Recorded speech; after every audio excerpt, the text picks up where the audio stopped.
The movie opens with a group of children watching Teletubbies somewhere in the Scottish Highlands. Outside, the adults are arguing and screaming, which unsettles the kids. Soon, a terrified woman bursts in, hurriedly leaves a little girl inside, and sharply warns them not to leave. The kids soon begin to hear disturbing noises outside the room, which horrifies them. A scared boy named Jimmy then approaches the door, and calls out for his parents. And then suddenly,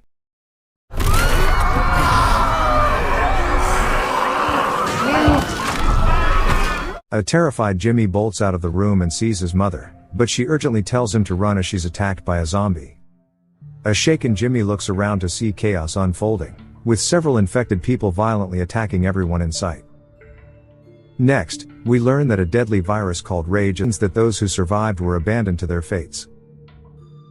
The scene cuts to 28 years later, revealing a small island in England where a survivor community has barricaded itself. They've learned to sustain themselves by crafting their own weapons, and occasionally venturing out on risky expeditions for supplies. We're then introduced to a 12-year-old boy named Spike, who's woken up by his father, Jamie, reminding him that today's an important day. Later, Jamie prepares breakfast as they review the list of essentials for the expedition today. The two eat eggs and bacon, which is a rare luxury in such a bleak world. Seconds later, they hear a crashing noise upstairs, as Spike's mother, Ayla, has accidentally smashed a glass in her bedroom. Jamie rushes up to check on her, with Spike close behind. We learn Ayla is seriously ill from a mysterious sickness and looks fragile. Ayla asks Spike how school was, and the boy admits he didn't go. Jamie then reminds her Spike isn't going to school, but heading to the mainland for the expedition. Upon hearing this, Ayla erupts in fury and begins yelling at her husband for putting their son in danger. But Spike somehow calms her down, and even offers her the piece of bacon he saved from breakfast. He then says goodbye, lying that he's heading off to school. Downstairs, he receives his first bow as a gift from his neighbor, Sam.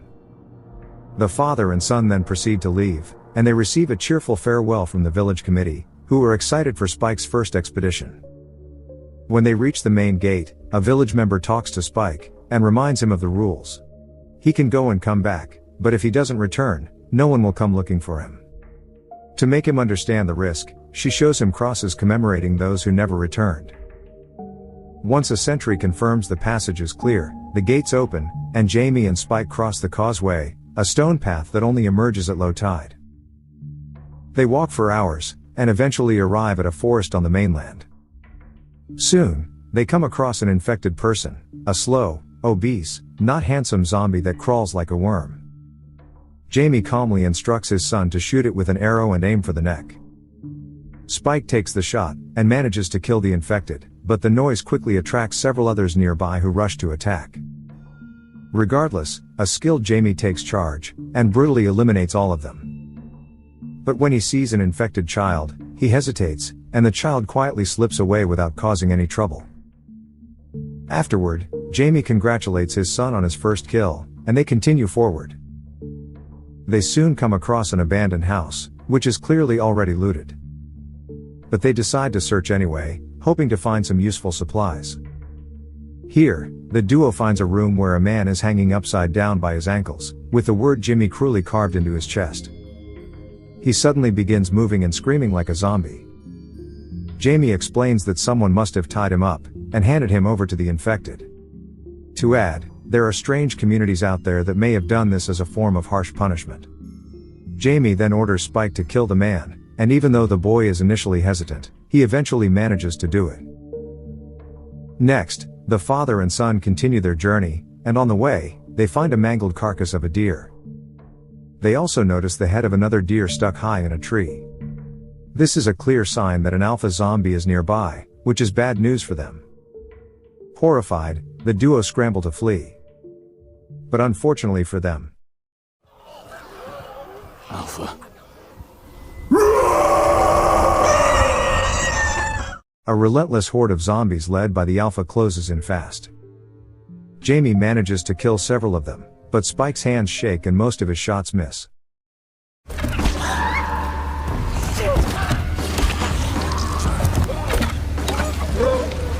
With the zombies approaching and no way out, the duo races back to the abandoned house. The zombies follow closely, so the two take refuge in the attic just in time, and shut the door. Back on the island, we see the community setting out a welcome party for Spike. Elsewhere, from a nearby hill, the Alpha keeps an eye on the house, waiting for the humans to come out. Jamie explains to his son that these infected aren't like the others, as they're smarter, stronger, and far more brutal. He warns they have no choice but to wait, as they're out of arrows, and it takes dozens of hits to bring down an Alpha. Spike apologizes for missing his shots, but Jamie gently reassures him that he did well. They notice the tide has also risen, meaning there's no way back home today. No time to waste. They notice the tide has receded and rush home. But it's not that simple. The Alpha notices their movements, and starts chasing after them. Horrified, the two sprint for their lives, and race to the island's entrance to alert the villagers. The villagers also quickly wake up, and unleash a fierce volley of arrows at the Alpha, but it's all in vain. Luckily, a flaming bolt manages to bring him down, just as Jamie and Spike reach the gate. Jamie then begs the community to let them in, and they are eventually allowed after confirming that neither of them is infected. In the aftermath of their near escape, the villagers throw a huge party, where Spike is celebrated as a hero. Jamie proudly boasts about his son's achievement, and exaggerates the number of zombies he killed. Everyone starts drinking and dancing, and even Spike is pressured into drinking alcohol. But when he steps outside to vomit, he sees his dad running off with another woman, making him feel deeply sorry for his mother. Disappointed, Spike returns home and wakes Sam, who is staying to care for Ayla. Spike confesses that his father has been lying, and exaggerating about today's achievements. He also tells Sam about the bonfire he saw on the mainland. Sam believes it could be Dr. Ian Kelson, a doctor he thought was deceased. He explains that Kelson was a very strange man, and if that fire was lit, maybe he is still alive. Hearing this, Spike realizes that his father has been lying, as he claims there are no doctors left, and no hope of curing his mother. He then sends Sam home, and lies down next to his beloved mother. The next morning, Ayla wakes up sick again, and Jamie returns home with a heavy hangover. Later, while he's making breakfast, Spike confronts him about hiding the truth regarding the bonfire and Dr. Kelson. Although stunned, Jamie explains that Kelson is insane, and recounts how many years ago, they met him while scavenging supplies. One day, they found Kelson dragging hundreds of dead bodies, and arranging them in a strange, ritualistic pattern to create a chilling memorial. The villagers were terrified, and no one has dared to return there in the past 15 years. Regardless, Spike wants to find the doctor so he can cure his mom's illness. When Jamie doesn't agree with this, Spike angrily accuses his dad of not caring about his mom and having multiple affairs. This enrages Jamie so much that he ends up slapping his son, causing the latter to run away and hug Ayla, who is crying in pain. Moments later, a concerned Jamie also enters the room, so Spike pushes him out and urges him to stay away from them. He even pulls out his pocket knife to threaten his dad, but Jamie quickly disarms him. Regardless, he calmly hands the knife back to his son and leaves the house without saying a word. After some time, Spike shockingly sets fire to the village barn that is filled with supplies, and begins alerting everyone about the blaze. He then sends the guards to check on the fire, saying he will stay at the outpost. Taking advantage of the chaos, Spike quietly grabs his mother and flees with her, claiming they're only going to the beach. Sometime later, Ayla realizes they've reached the mainland, and begins to panic, since it is dangerous. But Spike gently calms her down, assuring her they're going to find a doctor who can save her. After walking for hours, they stumble upon an abandoned tower, and decide to sleep there for the night. Later, Spike gently tucks his mom into bed, and takes it upon himself to keep watch for the infected. But exhaustion takes over, and he eventually falls asleep, unaware that a slow zombie is crawling to attack him.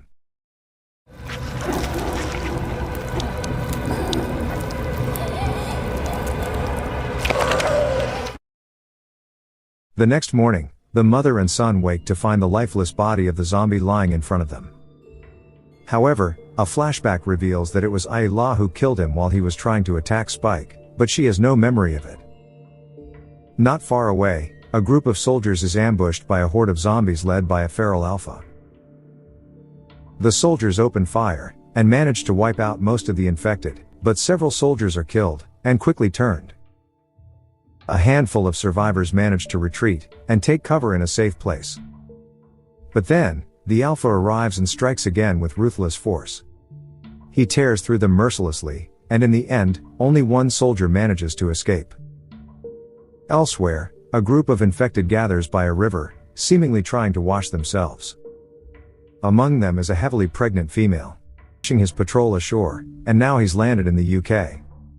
Eric also reveals that the entire island is under strict quarantine, and heavily patrolled at all exits. This means once you step foot on the island, you're never getting out. After walking for a while, they hear screaming in the distance, so Ayla goes to check what's going on. She eventually finds an old train, where she sees the infected pregnant woman from earlier inside. Spike tries to attack her, but Ayla chooses kindness and helps the woman give birth. After an intense struggle, the woman finally delivers a healthy baby. Ayla gently cleans the newborn, while the mother falls unconscious. But the zombie woman suddenly lunges at Ayla, forcing Eric to kill her. Eric then panics and demands Ayla put down the baby, as he's convinced the child is infected, and insists these zombies shouldn't be allowed to breed. Ayla still hesitates. And then this happens.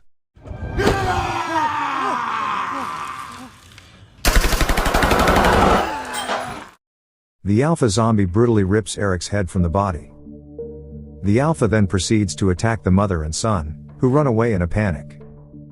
Regardless, the alpha is too fast, and quickly closes in on them.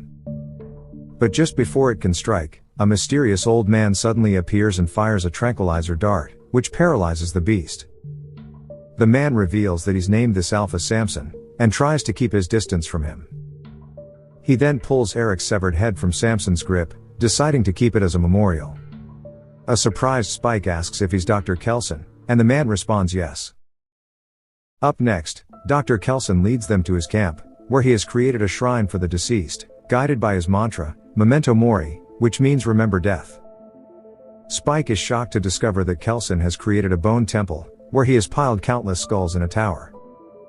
Kelson then carefully burns the flesh from Eric's head, and after the process is done, he instructs Spike to add the skull to the bone display. Afterward, Kelson asks about the newborn, and Spike reveals that she's the daughter of an infected woman, but appears completely healthy. Kelson confirms this, and explains that the baby was probably protected by the placenta. He then asks the reason for their visit, prompting Spike to finally reveal about his mother. In the evening, Kelson examines Ayla and, judging by her symptoms, he figures out that she has cancer. It may have spread from her body to her brain, or the other way around, meaning it's too late for any cure. This devastates Spike, and he begs the doctor to save his mother, but Kelson responds that it's impossible. Ayla, on the other hand, accepts her fate, as she had already sensed something like this was coming.